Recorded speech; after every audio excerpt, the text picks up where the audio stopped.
Uh-oh. Hi everyone, welcome to the shop. I'm Eric Meyer. Today I'm going to show you how I made this low angle smoothing plane. I'm starting with making the soles first. I figured it was easiest to shape the wood body around the metal sole than the other way around. Now ultimately I'm planning on making about 9 hand planes in this go, so I'm going to chop up all of those soles now. Gang cutting just speeds up the process.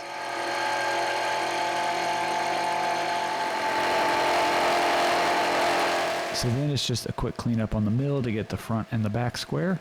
And then with the next step, I can start laying out and cutting the mouth.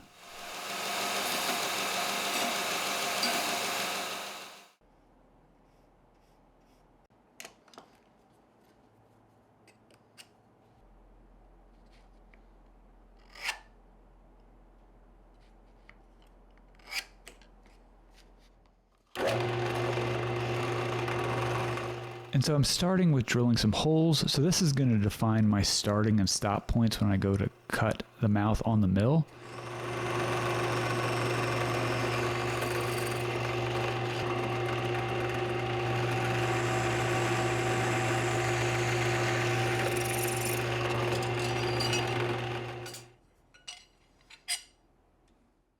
Now, before I get too far into this, I noticed that a few of these soles had a bit of a bend in them. And so I need to get all that straightened out before I can actually cut the mouth.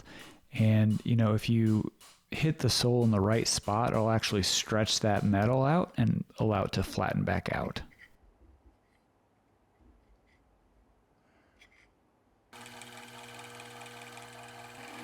And now I can rough out the mouth.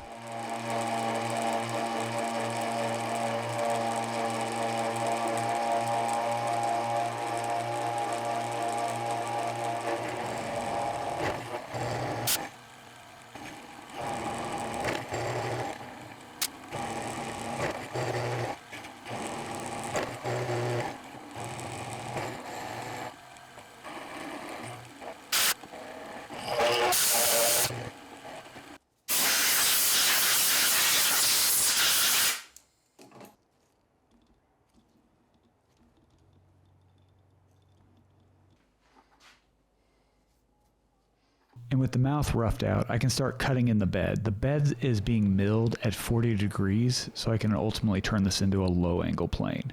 And as I am doing all this, I'm trying to stay just shy of all my layout lines. I'll clean up everything to the lines in a later step, and I'll do that with some files.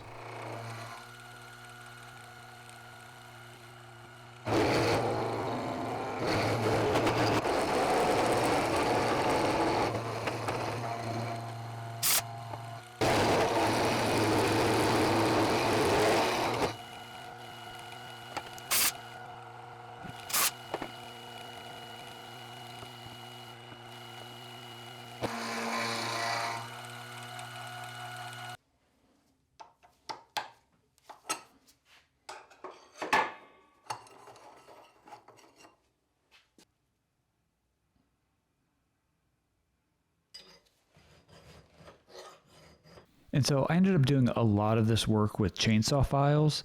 They were just thin enough that they didn't get caught on either the front or the back of the mouth. And they were also, pretty fast cutting, and they had safe edges right from the factory. So all of that just made this step a lot easier.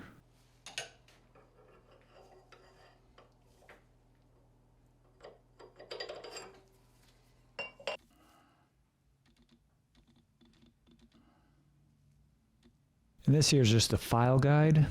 I'm using that so I can have a definitive stopping point for the front of that mouth.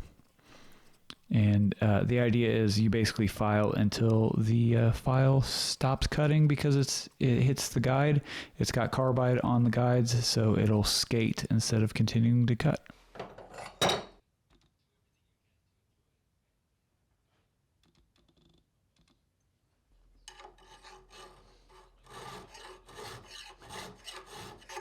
And then here I just whipped up a quick little jig to help hold that sole at the correct angle, and this just allows me to refine the bed a little bit after it had been cut on the mill.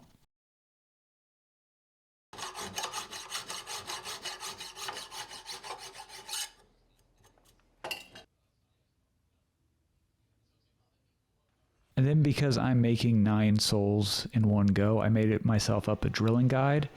And this basically meant that I didn't have to sit there and do layout on every sole.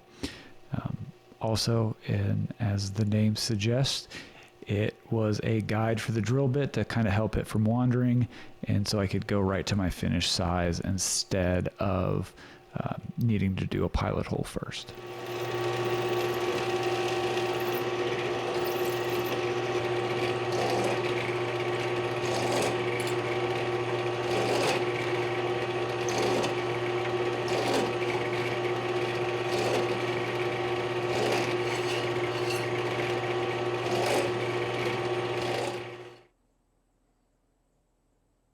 And then I made the template so I could accommodate different screw spacings, so I could use it when I'm making different body shapes.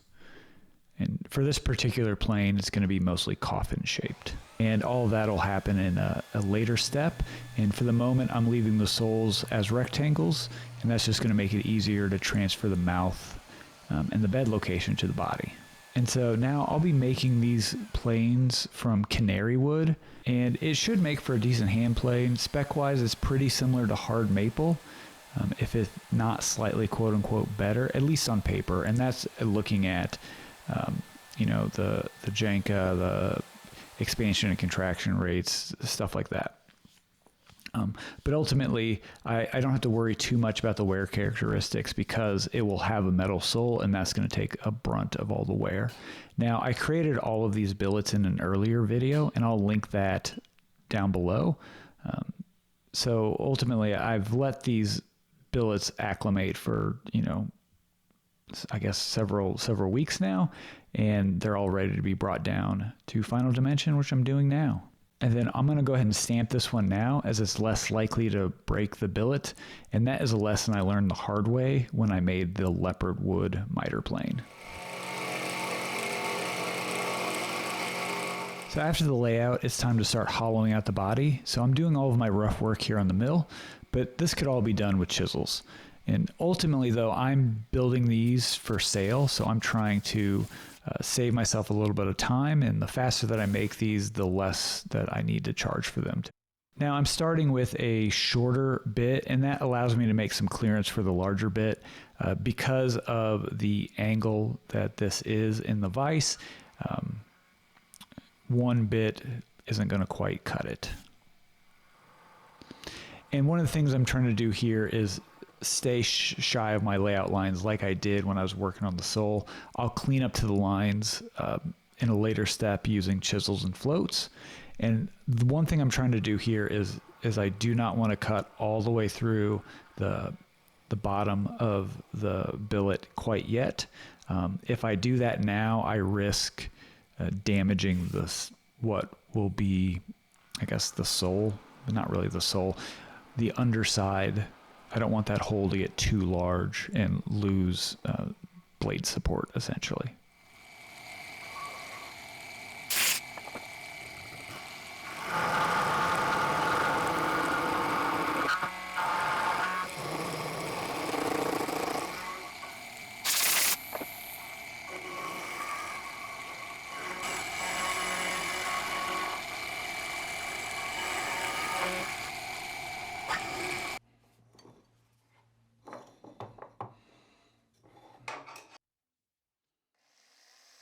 And with all that done, I can flip it over and I can do a little bit of drilling and then come in with a keyhole saw and widen out that mouth.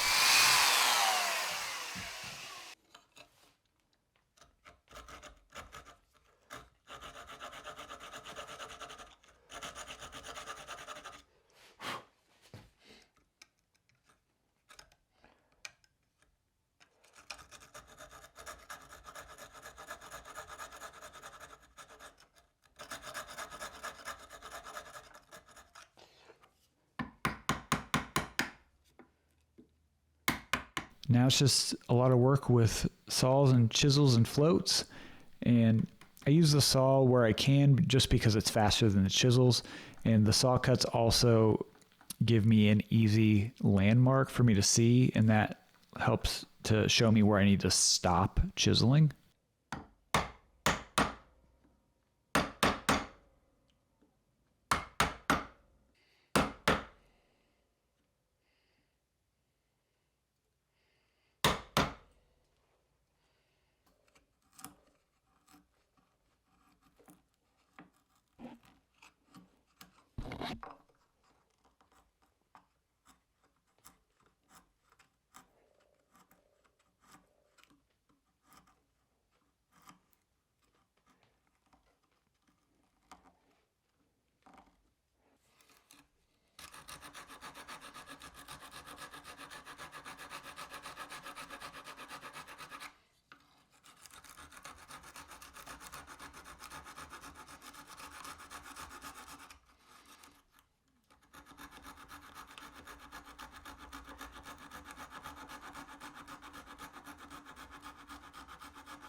And now I'm switching over to a flush cut saw so I can make room for the wedge.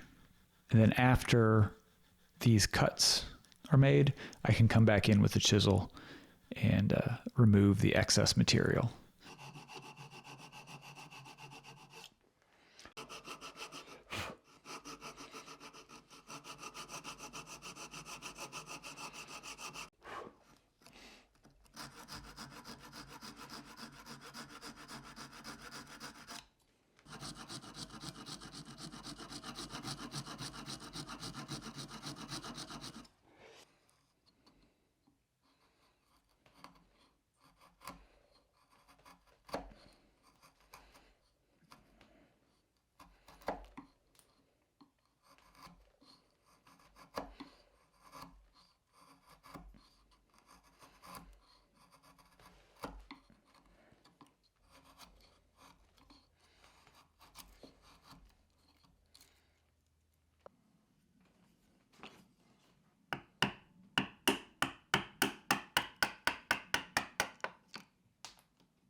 And with the chisel work done, I'm using a plane maker's float to clean up the inside surface for the wedge. And I got too aggressive with it. I overshot my layout line. So I'm going to go ahead and patch it with an offcut. And in doing so, I'm going to try to match up the grain direction the best that I can.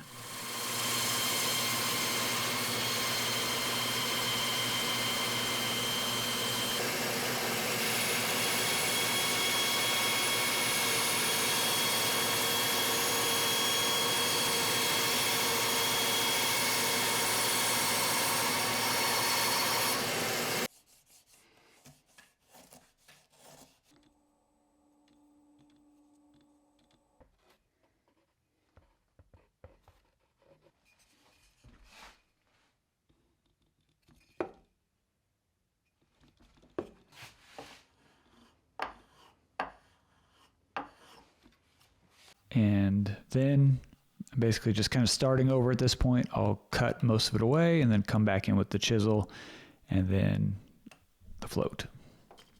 And it's not too bad. I'll just have to be more careful with the float. And with all of that sorted out, I can work on making this look better.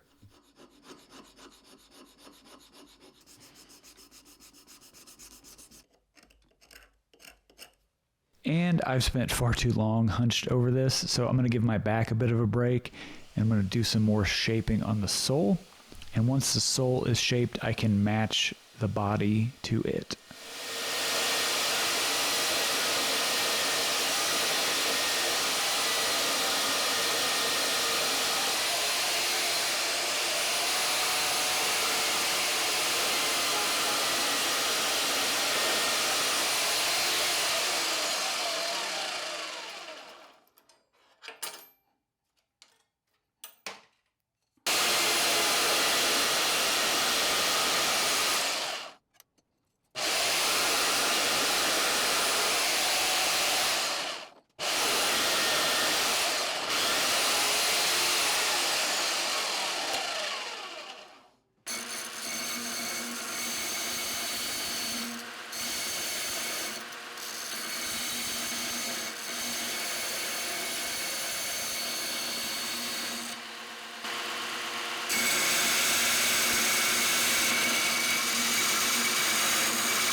I ended up cutting the mouth just a little bit too narrow, so I need to open it back up.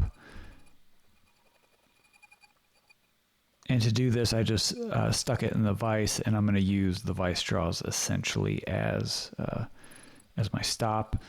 It got a little messy in the shop, and I couldn't find the knife filing jig I was using earlier.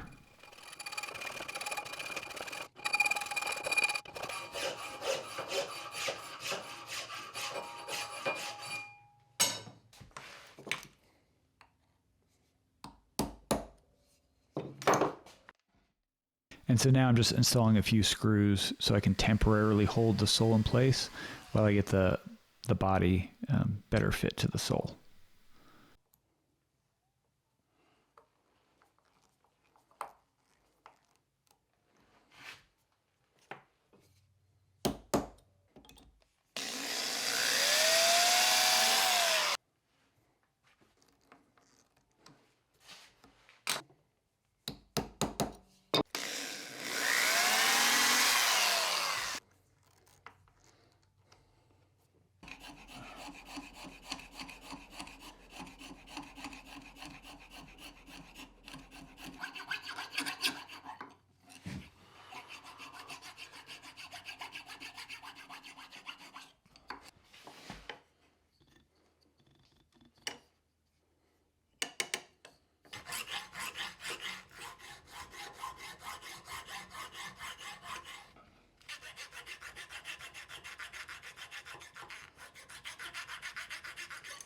So just a quick update to explain what's going on. This is all mostly ready to go, I think. It's cleaned. I got all my holes drilled. It is more or less the shape. I'm going to do a little more shaping after it is installed on the billet. I'm going to do a little more rounding. I'm going to blend these a little bit more, but we'll deal with that later after it's all kind of one piece. And then this is more or less ready too. I need to do a little more sanding in here, but I'm going to wait to do that after these are one piece. And then, yeah, and then after that we can start, we can finish kind of the shaping. So the next step here is I'm going to put a little bit of epoxy on here. That's mostly just to help keep it from moving on me, but the screws are going to be doing all the work.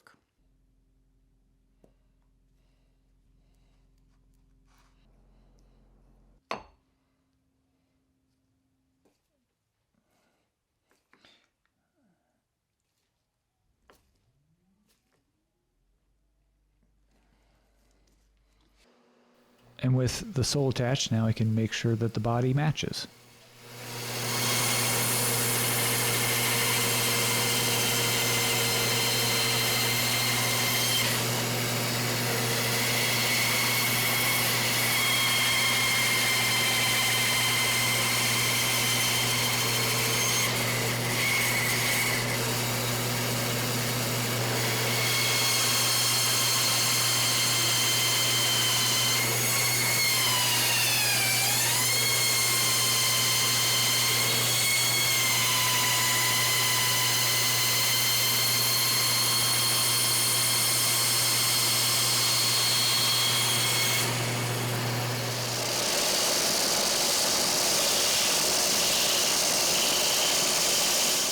And so I'm using the benchtop sander here just so I can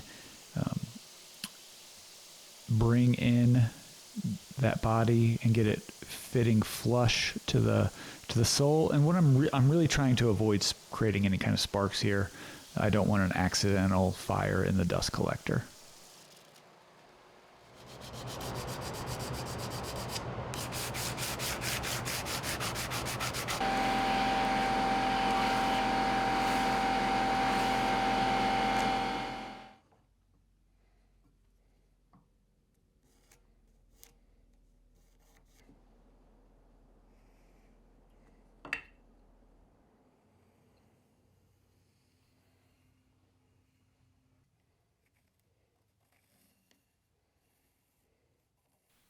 So I'm just gonna, all this, I'm just adding in my layout lines. Eventually all of that's gonna kind of get cut away, and just to make it more comfortable and look a little bit nicer.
And with most of those details worked out, I'm going to start working on the wedge, and this is going to be made from more canary wood.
So now the wedge needs a ramp to help eject the shavings, and I figured the easiest way to cut that in was to use the plane to hold the wedge.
And with all of the components made, I can put the wedge and the blade into the plane and start flattening the sole. And this is just going to take some time. All right, now after that's done, the next step here is to get the blade cleaned up, get it sharpened. And in the last video, I showed how I go about making blades. And I'll leave a link to that video down below if that's something that you're interested in watching.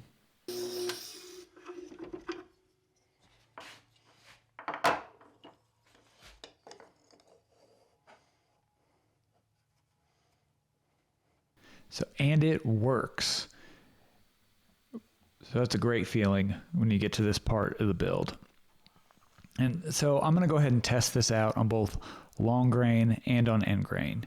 And what I am looking for is that the plane can take a shaving across the entire width of the blade, and it can do so without the blade chipping or rolling over or anything like that.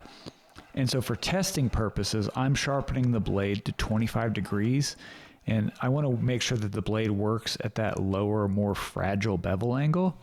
And later, after I know everything works, I'll go ahead and hone a secondary bevel on it at 30 degrees for some additional strength before these go out the door. And so I'm using red oak for this round of testing, but off camera, I'll try the plane out on a few other species of woods. With all of that done, we are in the home stretch, and I just need to make sure this looks pretty.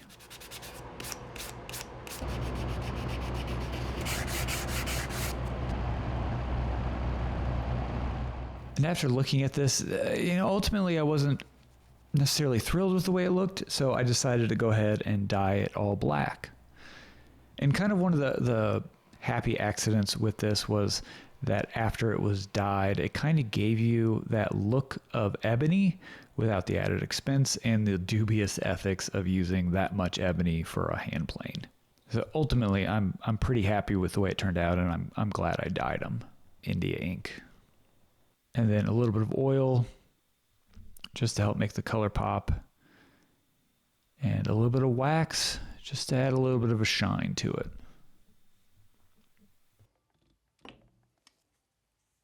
And I'm cold bluing the blades, both for looks and also to add some rust resistance.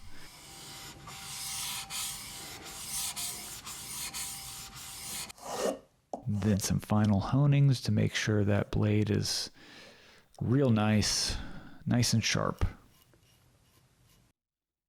Okay, so the surface finish on these isn't great. There's some deep scratches that I didn't see until the wax hit it. So it looks like I'm jumping back a few steps. I'm going to strip these down and start over.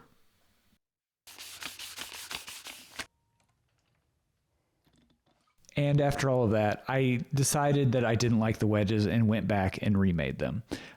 So these are all done, and I am thrilled with how they've turned out.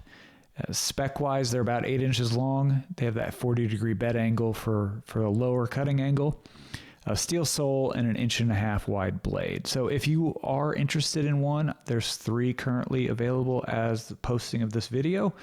You can purchase those by contacting me directly or through Etsy if you so desire. Links are in the description. Do not feel like you have to financially support me. Following along with what I'm doing and watching these videos is more than anyone could ever ask for. So thank you so much for watching. I do truly appreciate it, and I'll catch you on the next one.